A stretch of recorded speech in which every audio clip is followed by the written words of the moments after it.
जय हिंद। स्वागत है आपका हमारे इस ई पाठशाला सेंटर यूट्यूब चैनल में। आज हम करने वाले हैं एक नई वैकेंसी जो छत्तीसगढ़ सरकार के द्वारा घोषित की गई है उच्च विभाग का प्रयोगशाला परिचारक। ठीक है, प्रयोगशाला परिचारक में आपको टोटल इसमें भृत्य है, भृत्य के साथ साथ स्वीपर है और प्रयोगशाला परिचारक है। ये कुल 3-4 पद आपको मिलाकर 280 पद मिलेंगे। इसमें से परिचारक का जो पद है वो 430 पद होगा। ठीक है, साथ में परिचारक का पद के साथ आपको अन्य पद मिलने देखने को मिलेगा। और प्रयोगशाला परिचारक का पद का जो सिलेबस है उसमें 60 हम केवल साइंस के लिए है ना। वैसे सिलेबस में लिखा है कि 9 और 10th स्तर का आएगा, लेकिन एग्जाम वाले हमेशा झूठ बोलते हैं, कभी भी ऐसा नहीं होता। जैसा सिलेबस लिखा रहता है वैसा क्वेश्चन देते ही नहीं हो। इसलिए हम क्या करेंगे, बहुत बेसिक से चलेंगे, है ना, बहुत बेसिक से चलेंगे। सबसे पहले जो छत्तीसगढ़ SCRT का जो बुक है क्लास 6 से लेकर 10 तक, है ना, उसमें भी साइंस का वो चीज हम कवर करेंगे, है ना। एक एक पार्ट, एक एक लेसन, क्लास 6, 7, 8, 9, 10 इतना कंप्लीट होने के बाद या फिर इसके साथ साथ ही हम एनसीईआरटी भी कंप्लीट करेंगे। NCERT class 6, class 7, class 8, class 9, 10 तक। ठीक है, ये हम कर लेंगे। इसके बाद अलग से फिजिक्स, केमिस्ट्री और बायो का अलग से क्लास करेंगे। साथ में जो छत्तीसगढ़ के एग्जाम के द्वारा या फिर अन्य राज्यों के द्वारा जो साइंस से रिलेटेड जो प्रश्न पूछा गया है, टोटल 1500-1600 प्रश्न पिछला 10 साल का, है ना। केवल साइंस से रिलेटेड 1500-1600 प्रश्न हम कवर करने वाले हैं। और इतना करने के बाद तकरीबन हमारा जो 60 अंक की जो तैयारी है वो कंप्लीट हो जाएगी। इस क्लास के साथ साथ, साइंस क्लास के साथ साथ आपको छत्तीसगढ़ की क्लास को भी देखने को मिलेगा। जैसे छत्तीसगढ़ का जीएस पूछा गया है, सारा चीज छत्तीसगढ़ का, वो सब चीज हम मैप के माध्यम से देखने वाले हैं। चैनल पर नए हैं तो पहले चैनल पर बने रहिए। ठीक है, लास्ट में बताइएगा कि आपको क्लास कैसा लगा, और अच्छा लगा तो जरूर चैनल को सब्सक्राइब कीजिएगा। चलिए अब हम आज की क्लासेस शुरू करते हैं। आगे की बात किसी और वीडियो में और करेंगे ऐसी स्टार्टिंग के समय। ठीक है, तो आज हम शुरू करने वाले हैं हमारे कौन से पाठ होगा, हमारे प्रयोगशाला परिचारक का कक्षा 6 विज्ञान एवं प्रौद्योगिकी पाठ 1 हमारी पृथ्वी। हम इसके बारे में आज चर्चा करेंगे कि पाठ क्या है। ठीक है, ये मैं मान के चल रहा हूँ कि आप बिगिनर नहीं हैं, आप 10 तक पढ़ चुके हैं, फिर भी मैं कोशिश करूंगा कि आपको एकदम इजी वे में बताया जाए। प्रयोगशाला परिचारक की भर्ती छत्तीसगढ़ के द्वारा की जा रही है और छत्तीसगढ़ बोर्ड जो क्लास 6 के बच्चे पढ़ते हैं विज्ञान की पुस्तक, उसका पाठ 1 हम करने वाले हैं। उस पाठ 1 का नाम है हमारी पृथ्वी। ठीक है, उस क्लास 1 की पाठ 1 का नाम है, लेसन 1 है हमारी पृथ्वी। मैं इस क्लास का ओवरव्यू बता दूं इस चैप्टर का। इस चैप्टर में मोटा मोटा हम साइंस के साथ साथ लगभग भूगोल के अधिक पाठ होंगे इस क्लास मतलब इस पाठ में, है ना। पूरा हम समझेंगे कि पृथ्वी क्या है, कैसी है, बाकी हम साइंस की बातें आगे करते जाएंगे। हमारा ध्येय रहेगा कि हम इस पूरे टॉपिक में हमारी पृथ्वी के बारे में हम चर्चा करेंगे। सबसे पहले चर्चा करते हैं हमारी पृथ्वी की संरचना के बारे में। ठीक है, सबसे पहले हम चर्चा करेंगे हमारी पृथ्वी की संरचना के बारे में। तो पृथ्वी की संरचना कैसी होती है, देखिए पृथ्वी की आकृति कैसी है, गोल है या चपटी। ठीक है, यदि आप क्लास 6 के बच्चे हो तो आप जरूर कहोगे कि ये गोल है। ठीक है, ये गोल है, चपटी नहीं है। चपटी यदि आप जैसे आगे पढ़ते जाओगे, आगे क्लास पढ़ते जाओगे तो आपको पता भी चल जाएगा कि ये पृथ्वी पूरी गोल नहीं है, चपटी है।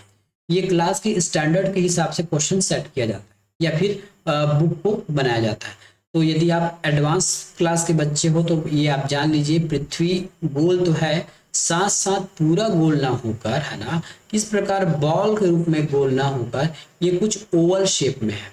ओवल मतलब ऊपर और नीचे से थोड़ा सा चपटा हुआ, या फिर ये बोल सकते हैं कि अंडाकार। ठीक है, तो पृथ्वी हमारी पूरी गोल ना होकर चपटी हुई है, लेकिन क्लास 6 के बच्चों के लिए ये गोल है क्योंकि उनको सिखाना है। एक समय जैसे आप देखिए, एक समय में हम इसका केवल एक भाग देख सकते हैं, इसलिए हमको लगता है कि पृथ्वी सपाट है। जैसे आप जिस घर में रहते होंगे, जिस शहर में रहते होंगे, आपको कभी लगता है कि पृथ्वी गोल है? आपको तो लगता है कि नहीं, ये पृथ्वी तो सपाट मैदान है, क्योंकि हमको गोल दिखाई देता नहीं है। क्योंकि हम पृथ्वी जितनी बड़ी है उसके हिसाब से हमारा शरीर या फिर हमारा आकार नगण्य है। नगण्य का मतलब इसको गिना भी ना जा सके, हम उतने छोटे हैं पृथ्वी के समक्ष या फिर पृथ्वी के सापेक्ष। इसलिए हम अपने स्थान में देखकर या फिर हम अपने स्थान से पृथ्वी की गोलाई मोटाई को नहीं बता सकते। इसके लिए हमको क्या करना होगा, तो पूरी पृथ्वी को एक साथ देखने के लिए हमें इससे बहुत दूर पृथ्वी के वायुमंडल के आगे अंतरिक्ष में यात्रा करनी पड़ती है। ठीक है, यदि ये देखिए मैं यहाँ पृथ्वी हूँ, यदि मैं यही देखूंगा तो मुझे कुछ जगह दिखेंगे, लेकिन यदि मैं अंतरिक्ष में चला गया, देखिए मैं अंतरिक्ष में चला गया, उसके बाद यदि मैं पृथ्वी को देखूंगा तो पृथ्वी मुझे यहाँ से गोल दिखाई देगी, या फिर वो जिस एक्चुअल साइज में है वैसी दिखाई देगी। ठीक है, कहने का मतलब ये है कि हम जहाँ खड़े होते हैं हम वहां से पृथ्वी के बारे में नहीं बता सकते जब तक हम उसको दूर से ना देखेंगे।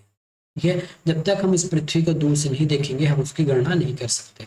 तो पृथ्वी के दूर जाने के बाद ही हम बता सकते हैं कि पृथ्वी कैसी है, पृथ्वी कैसी है।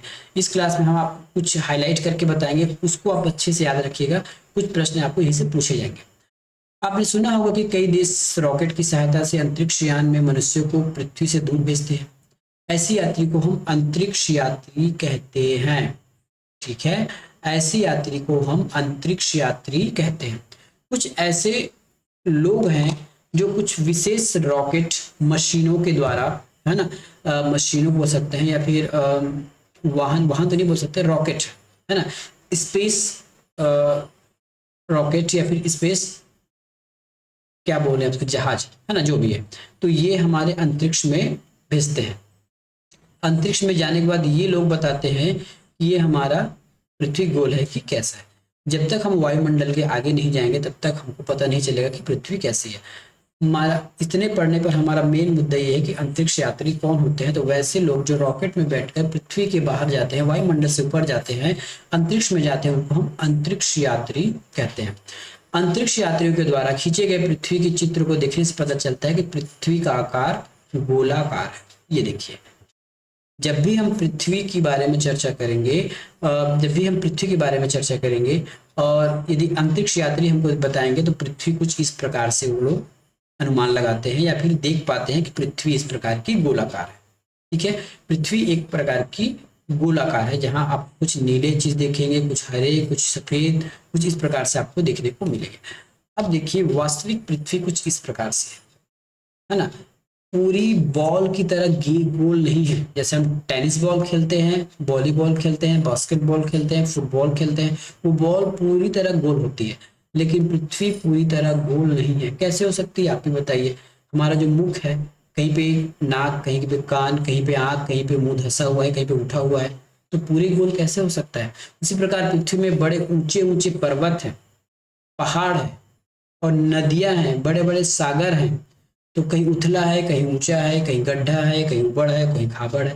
ये हो ही नहीं सकता कि पृथ्वी बॉल की वजह से बॉल की तरह पूरी गोल, है ना, उसका सरफेस गोल नहीं है, कहीं ऊंचा है, कहीं उठा हुआ है। तो इसी आकृति को हम जियोड कहते हैं, यहाँ याद रखिएगा, है ना, जियोड। उसी आकृति को हम क्या कहते हैं, जियोड कहते हैं। तो वास्तविक में पृथ्वी कुछ इस प्रकार से है, जियोड प्रकार की। चलिए आगे चलते हैं। अब हमारे पास हम तो इतना जान ले कि हमारी पृथ्वी लगभग गोल है, बॉल की तरह है। तो आपने बॉल को फोड़ के देखा होगा कि बॉल की गोल तो अंदर खोखली होती है ना। बॉल को अगर आप तोड़ के देखेंगे तो ऐसा पता चलेगा कि बॉल का जो अंदर का हिस्सा तो खोखली है, लेकिन क्या पृथ्वी वास्तविक में खोखली है बॉल की तरह। पृथ्वी बॉल की तरह केवल गोल है, अंदर से खोखली कतई नहीं है ना। वैज्ञानिकों ने इस बात का पता लगाया है कि खोखली ना होकर पृथ्वी ठोस है, ठीक है, लेकिन इसकी सतह समतल व चिकनी नहीं है ना। कहीं पे पहाड़ है, कहीं पर्वत है, कहीं नदी है, तालाब है, तो कहाँ चिकनी है। या कहीं ऊंची पहाड़ है, कहीं नीचे घाटियां हैं। तो कल्पना कीजिए कि यदि पृथ्वी को काटा जाए तो उसकी संरचना कैसी होगी। हमने यदि बॉल को बीच से काटेंगे तो हमको दो अलग अलग बाउल जैसे मिलेगा, है ना, बाउल जैसे मिलेगा, जैसे बाउल होता है। लेकिन पृथ्वी को काटे ऐसा तो संभव नहीं है, लेकिन कल्पना कर सकते हैं कि कल्पना करेंगे पृथ्वी को काटा जाए तब कैसा होगा, उसकी आंतरिक संरचना कैसी होगी, या फिर अंदर में कौन कौन सी चीजें होंगी, हम ये कैसे पता लगा सकते हैं। तो ये देखिए एक इमेज देखिए। सबसे पहली बात तो पृथ्वी ऐसी गोल है। दूसरी बात, ये पृथ्वी को यदि हम काटेंगे तो देखिए सबसे ऊपर भाग को हम कहते हैं भूपर्पट्टी, है ना, भूपर्पट्टी, जिसमें लोग रहते हैं, जिसमें समुद्र है, जिसमें पहाड़ है, जिसमें पर्वत है। ये भूपर पट्टी सबसे ऊपर बात, ये कम से कम आपका 30-40 किलोमीटर का होगा। उसके नीचे, ठीक है, उसके नीचे जो है एक गर्म धधकता हुआ मैग्मा है। ये देखिए मेरा जहाँ पेन जा रहा है वहां पे देखिए एक गर्म धधकता मैग्मा। मैग्मा का मतलब क्या बोल सकते हैं, आपने वो देखा है हनी, बहुत लदा वाला है ना, गाढ़ा, वैसा गाढ़ा यहाँ पे लिक्विड है, ऐसा गाढ़ा यहाँ पे बहुत गर्म गैसों से बना हुआ है ना, यहाँ पे मैग्मा है, इसी को हम कहते हैं पवार। ठीक है, अब इसके अंदर जाएंगे तो कोड है ये, जो बहुत गर्म है, साथ साथ ज्यादा दबाव होने की वजह से ठोस रूप में है। ज्यादा दबाव होने की वजह से बीच के जो भाग है, जो सेंटर का भाग है, वो कैसा है, कैसा है ये, ठोस रूप में। तो पृथ्वी की आंतरिक संरचना को हम 3 भाग में बांटते हैं। पहला है आपका भूपर पट्टी, दूसरा है पवार। पवार का मतलब होता है बीच का हिस्सा, है ना। भूपर पट्टी और क्रूड के बीच के हिस्से को हम पवार कहते हैं, प्रवार। और ये हमारा मैग्मा की तरह होती है लावा। कोड जो सबसे लास्ट में होती है, जो सबसे केंद्र में जो ब्लैक कलर का आपको दिख रहा है, ये कोड है। बहुत ब्लैक के साथ साथ ये हल्का जो व्हाइट पीला दिख रहा है ये भी है, लेकिन ये ज्यादा गाढ़ा है। ठीक है, ये जो मैग्मा है उससे कहीं ज्यादा गाढ़ा है ये वाला, और अंदर तो ठोस रूप में है। तो इस प्रकार से देख, अंदरी वाले भाग को हम क्रोड कहते हैं, मध्य वाले भाग को पवार कहा जाता है, और सबसे ऊपर जिसमें मानव लोग निवास करते हैं, इसमें नदी, झरना, पहाड़, बहुत सारा सब कुछ है, वो भूपर पट्टी कहलाती है। आगे हम चर्चा करते हैं भूपर पट्टी के बारे में। भूपर पट्टी मतलब बाहर। भूपर पट्टी पृथ्वी की सबसे बाहरी परत जिसमें महाद्वीपीय महासागर स्थित है, भूपर पट्टी अथवा भूपटल कहलाती है। भूपर पट्टी में जीवधारियों को जीवित रहने और वृद्धि के लिए आवश्यक सभी पदार्थ जैसे वायु, जल, मिट्टी, भोजन, खनिज उपलब्ध होते हैं, ये हमारी भूपर पट्टी कहलाती है। ठीक है, जिसमें हम रहते हैं, जिसमें मिट्टी से बना है, जिसमें वायु, जल, ये सब चीजें हैं, वो हमारी भूपर पट्टी कहलाती है। इसकी ऊपरी परत में मृत पौधे एवं जंतुओं के सड़े गले अवशेष होते हैं, सबसे ऊपरी परत में, जिसमें हम खेती करते हैं, जिसके कारण यहाँ उपजाऊ होती है। अब ये प्रश्न आ सकता है कि मिट्टी उपजाऊ क्यों होती है, कैसे होती है, क्यों? इसमें मृत पौधे और जंतुओं के सड़े गले अवशेष होने की वजह से यह उपजाऊ होती है। विभिन्न खनिज जैसे लोहा, एल्युमिनियम, तांबा, कोयला, चूना, पत्थर, प्राकृतिक गैस, ये सब हमारे ऊपर पट्टी पर ही मिलते हैं, याद रखिएगा। यदि प्रश्न आ गया कि चूना, पत्थर, पेट्रोलियम, प्राकृतिक गैस क्या आप कहाँ से मिलते हैं, तो ये हमारे भूपर पट्टी से मिलती है। जितने भी माइंस है, जितने भी खदान है, हमारे भूपर पट्टी से मिलती है। उसके नीचे जाएंगे तो वहां तो बहुत गर्म धधकता लावा है। ठीक है, बहुत गर्म धधकता लावा है। आगे जब हम 10th 11th का पढ़ेंगे भूगोल, तब बताएंगे कि वास्तविक में पृथ्वी का निर्माण कैसे हुआ था और गर्म चीजें अंदर क्यों चली गई। ठीक है, गर्म चीजें अंदर क्यों चली गई और बाहर ही भूपर पट्टी में ये सब कोयले वोले क्यों मिलते हैं। जब हम ये 10th 11th का जब हम करेंगे ना भूगोल एनसीईआरटी, तब ये बताएंगे कि पृथ्वी कैसे बनी और इसमें इतने सारे तत्व कहाँ से आए। अब हम प्रवार के बारे में चर्चा करते हैं। भूपर पट्टी के नीचे गर्म पिघली चट्टानों से बनी मोटी परत प्रवार कहलाती है। भूपर पट्टी के जस्ट नीचे, मतलब 30-40 किलोमीटर के जस्ट नीचे एक पिघली हुई चट्टान से बनी है, पिघला हुआ है बहुत, क्योंकि यहाँ गर्मी ज्यादा है, हीट ज्यादा रहेगा। तो वो देखिए बाहर भी जब पृथ्वी नया नया बना था तो बाहर भी बहुत गर्म था, वो धीरे धीरे ठंडा होता गया, लेकिन अभी भी ठंडकता नीचे तक नहीं पहुंची है पृथ्वी की, इसलिए वो अभी भी गर्म अवस्था में है और लावा के रूप में है। यह पृथ्वी की मध्य परत है, इसमें पिघली हुई चट्टान विभिन्न गैसें सहित पाई जाती है। अब हम क्रोट के बारे में चर्चा करते हैं। प्रवार के नीचे अर्थात पृथ्वी की सबसे भीतरी भाग को हम क्रोट कहते हैं। यह भाग प्रवार से कहीं अधिक गर्म है, जो सेंटर है बहुत अधिक गर्म है। ऐसा माना जाता है कि इसके केंद्रीय भाग में निकल और लोहा जैसे चीजें हैं। ठीक है, निकिल और लोहा जैसी चीजें ठोस रूप में, याद रखिएगा, क्रूड हमारे ठोस रूप में है, जबकि बाहरी भाग लोहा पिघले रूप में जाना जाता है। अब बहुत सारे बच्चों का एक कमेंट आ सकता है या फिर प्रश्न पूछ सकते हैं, जब पृथ्वी के नीचे हम जा ही नहीं सकते या पृथ्वी के नीचे जाना संभव ही नहीं है, तो ये कैसे पता चला कि अंदर मैग्मा है या फिर बहुत अंदर जाने पर वो ठोस है या लोहा है। तो ये बहुत सारे वैज्ञानिकों ने अनुसंधान किए हैं, प्रयोग किए हैं, है ना, अपने थीसिस प्रस्तुत किए हैं, उसके बाद इसको बता पाए। ये भी चीज हम आगे आपको 11वीं की जो एनसीईआरटी की भूगोल की पुस्तक है उसमें ये सब चीजें लिखी हुई है कि ये कैसे पता चला। आगे जब भी हम भूगोल का चैप्टर करेंगे तब हम इसको बता देंगे वहां पे ये कैसे पता चला कि अंदर क्या क्या चीज है, क्योंकि लोग तो वहां जा ही नहीं पाते। ठीक है, अब कुछ प्रश्नों को उत्तर दे दीजिए। पृथ्वी को 3 परतों का नाम बताइए। तो हमारा पहला है भूपरपट्टी, प्रवार और कोर। ठीक है, भूपरपट्टी में पाए जाने वाले विभिन्न खनिजों के नाम क्या क्या हैं? तो इसमें है लोहा, एल्युमिनियम, तांबा, चूना, पत्थर, पेट्रोलियम, जो भी है। प्रवार किसे कहते हैं? तो भूपरपट्टी और क्रोड के बीच के हिस्से को प्रवार कहते हैं, जैसे आपको इमेज में दिख रहा होगा। क्रोड में उपस्थित धातुओं के नाम बताइए। तो क्रोड में आपको जो सेंटर पार्ट है, सबसे नीचे वाला पार्ट, उसमें क्या मिलता है आपको? यहाँ पे लोहा, निकल जैसे ठोस धातुएं इसमें देखने को मिलती है। चलिए अब हम देखते हैं कि पृथ्वी के क्षेत्र क्या क्या है। देखिए इस चैप्टर को मैं बहुत डिटेल में पढ़ा रहा हूँ क्योंकि मैं नहीं चाहता कि कोई भी क्वेश्चन आपसे छूटे, है ना। इतना बड़ा यदि अपॉर्चुनिटी मिला है एग्जाम पास करने का, तो हम नहीं चाहते कि कोई भी छोटा से छोटा बात आपसे छुपा रहे, क्योंकि 10th लेवल से एग्जाम होना है। बहुत सारे लोग इसमें फॉर्म भरेंगे, लाखों दसों लाखों में जान सकता है, क्योंकि इसकी जो प्रयोगशाला परिचारक का जो एलिजिबिलिटी मांगा गया है वो मात्र 10th पास है। इसलिए इसमें कई फॉर्म जाएंगे, लाखों में फॉर्म जाएंगे। हम नहीं चाहते कि कोई भी प्रश्न छोटा से छोटा या बड़ा से बड़ा आपसे छूट सके, इसलिए हम बेसिक से चल रहे हैं। अब हम चर्चा करेंगे पृथ्वी के क्षेत्र के बारे में, क्योंकि हमारा उद्देश्य है हमारे पृथ्वी के बारे में जानना। हम पृथ्वी के क्षेत्र के बारे में चर्चा करेंगे। ग्लोब अथवा पृथ्वी के नक्शे को देखिए, आपको पृथ्वी के बड़े भाग में नीले रंग दिखाई देगा। ठीक है, आपने भूगोल में पढ़ा होगा कि नक्शे या ग्लोब के जिन स्थानों को नीले रंग दिखाया जाता है वहां पानी होता है। ग्लोब के उत्तरी ध्रुव में उत्तरी सिरा, उत्तरी ध्रुव तथा निचले दक्षिण ध्रुव है, ये भाग आपको सफेद दिखाई देंगे। सफेद रंग यह बताता है पृथ्वी यहाँ भाग हमेशा बर्फ से ढका रहता है। अब जानते हैं कि बर्फ आप जानते हैं कि बर्फ जमा हुआ पानी है। चलिए अब इतने बातों में हम चर्चा करते हैं। ये हमारा ग्लोब है ना। ये हमारा ग्लोब है, इसको मैंने ग्लोब को खोल दिया है, गोल नहीं है। तो जहां जहां आपको नीले चीज दिख रहा है ना, ये सब पानी वाला हिस्सा है। यहाँ पूरे के पूरे पृथ्वी पर पानी ढकी हुई है। ठीक है, तो ये नीला रंग दिखता है पानी की वजह से। ठीक है, पानी की वजह से नीला रंग दिख रहा है, इसलिए हमारे पानी वाला। अब ग्लोब के उत्तर और दक्षिण को हम ध्रुव कहते हैं।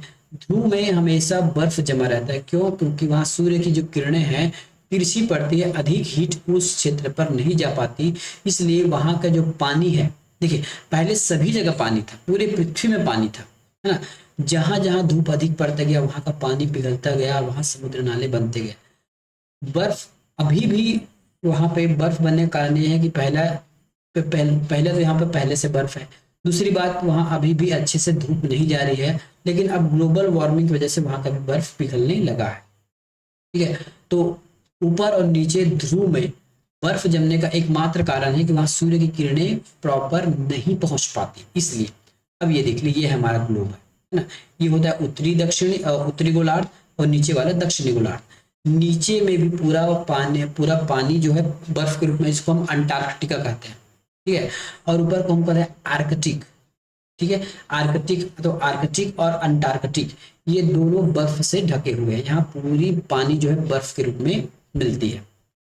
पृथ्वी में जल, समुद्र, झील तथा नदियों के रूप में देखिए पृथ्वी में जो जल है समुद्र, झील और नदियों में द्रव के रूप में मिलती है। ठीक है, लेकिन ध्रुवों में यही पानी हमको ठोस रूप में मिलती है। कैसे? बर्फ के रूप में।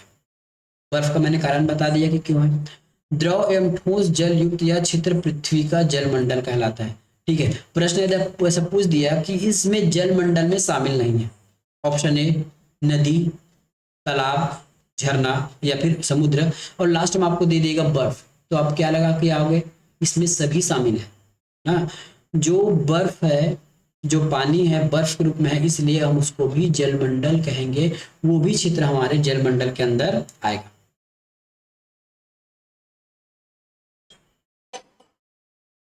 अब ग्लोब को फिर से देखिए, नीले और सफेद रंग को छोड़ दीजिए। नीला रंग हमको पानी बता रहा है। ठीक है, जो नीला रंग है वो हमारा पानी को शो कर रहा है, और जो व्हाइट वाला है जो हमारे बर्फ को शो करता है। अब इसके अतिरिक्त और कुछ आपको कलर दिखेंगे ग्लोब में। क्या क्या कलर दिखेंगे? ये देखिए, ये भाग कुछ पीले होंगे, कुछ भूरे होंगे, कुछ हरे होंगे।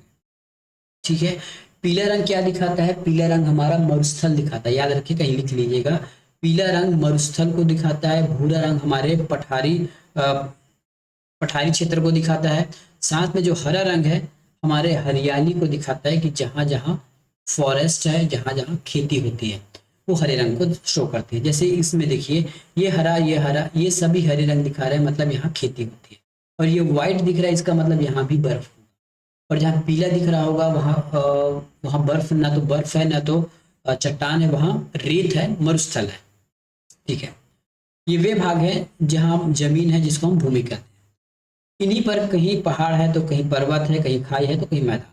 पृथ्वी के इन सतह को हम स्थल मंडल कहते हैं। अभी तक हमने दो मंडल के बारे में चर्चा कर ली।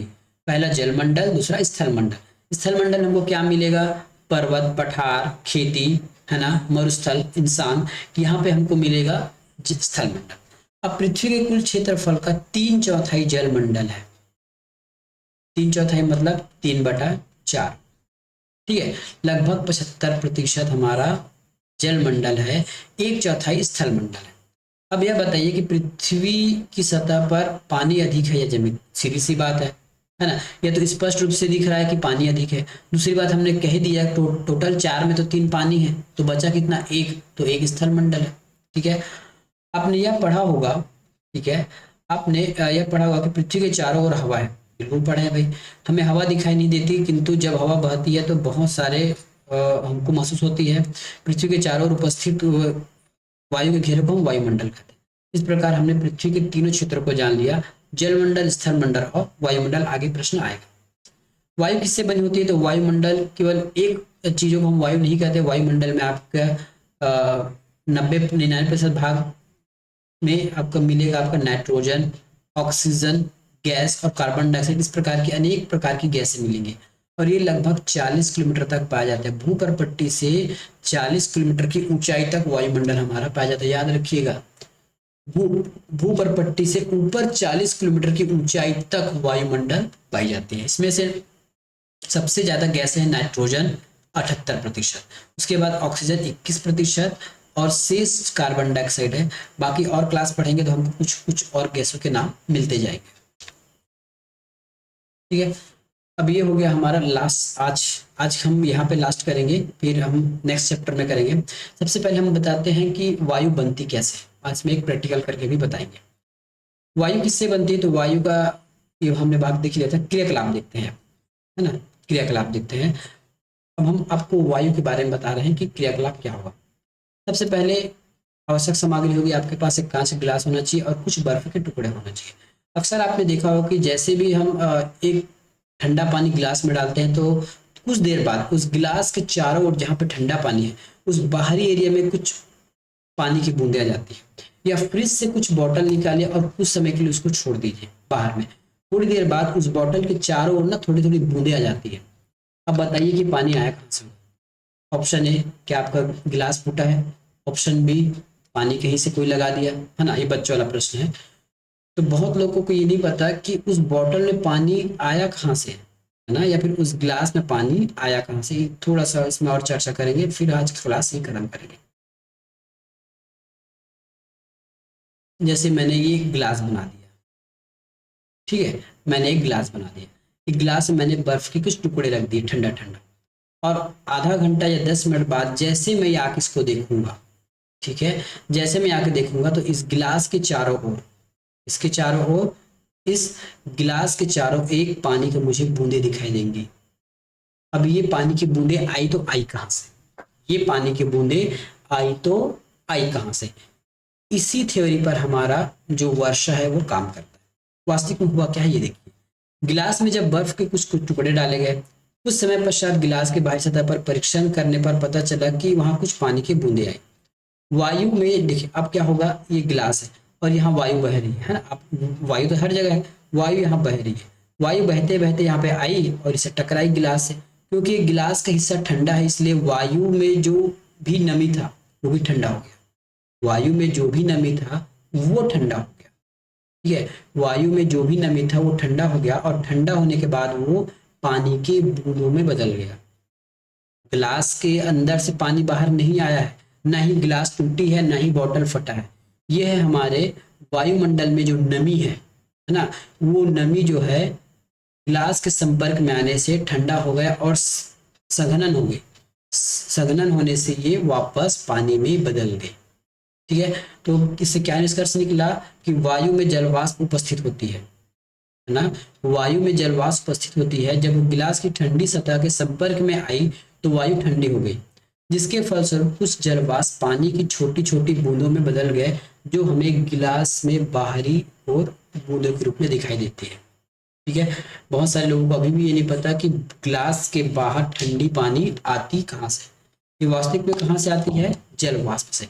इसका मतलब हमने क्या समझा कि वायु किससे बनी होती है। सबसे पहले हमारी जो वायु है ये हमारी नाइट्रोजन, ऑक्सीजन, कार्बन डाइऑक्साइड, है ना, कार्बन डाइऑक्साइड, साथ में अभी हम किसकी बात कर रहे हैं, वायु बनी कैसे। तो हमने एक चैप्टर तो बस जान लिया कि उसमें कुछ गैसें, नाइट्रोजन, ऑक्सीजन, कार्बन और अदर गैसेस। एक चीज हमने यहाँ पे और जाना कि वायु में हमारा जलवाष्प भी रहता है। ये हमने अभी आपको प्रैक्टिकल करके दिखाया है ना। एक ठंडी चीजें ली और जलवाष्प जैसे उस ठंडी चीज से टकराया वापस जल में बदल गया, मतलब वायु में जलवाष्प भी होती है। अब एक चीज और है जो वायु में होती है, बस इसमें देखेंगे तो हमारा बात खत्म हो जाएगा। वायु में जलवाष्प होती है। ठीक है, अब लगता है कि क्लासेस थोड़ी लंबी हो गई है, 25 से 20 मिनट का, तो इसके बाद हम मिलेंगे नेक्स्ट वीडियो में। तब तक के लिए धन्यवाद।